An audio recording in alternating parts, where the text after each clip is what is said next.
Дорогие друзья, Toyota Alphard 2004 года. У меня была такая проблема, в общем. Дверь багажника,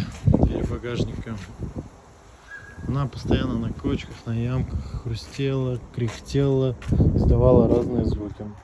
В общем, искал я много причин, смотрел интернет, YouTube, все искал, но мне ничего не помогало. В общем, одно из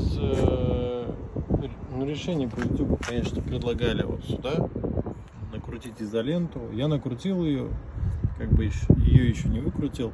Но я могу сказать то, что у меня никакой выработки на вот этом крюке не было вообще. Он идеально, вот как вы видите, полированный, прям такой чистенький. Я его со всех сторон посмотрел, выработки нету. Но у кого есть выработка, может быть, помочь, такой вариант, его можно перевернуть вот так вот, снять вот эту обшивочку, она снимается легко, выдергивается на клипсах и перевернуть, в общем. Накрутив изоленту, покатав с изолентой день-два, у меня, все так же скрипел багажник. Искала причину, не понимал я, в чем дело. Пытался отрегулировать вот эти, получается, замочки. Вот они с двух сторон. Ничего не помогало, в общем. Как он кряхтел, так и кряхтел. В общем, просто подумав чисто, так сказать, головой, я все здесь тут смазал обычной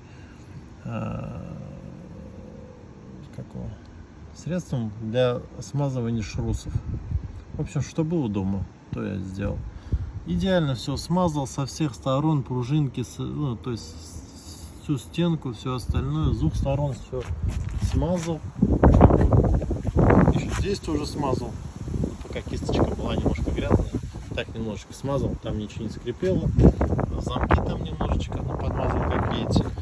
И в общем, очень удобно, скрип исчез, мне ничего не шумит, не брякает, все остальное. Кстати, вот здесь вот на замке с внутренней стороны была немножко выработка по пластику. Вот он вот так вот закрывается. И вот здесь вот видно то, что была там выработка. Но я сейчас ее тоже смазал. Ее тоже смазал. И покатался по ямочкам, по кочкам, где обычно у меня было. Никакого скрипа, ничего нету. Друзья, пользуйтесь, может быть, кому-нибудь поможет.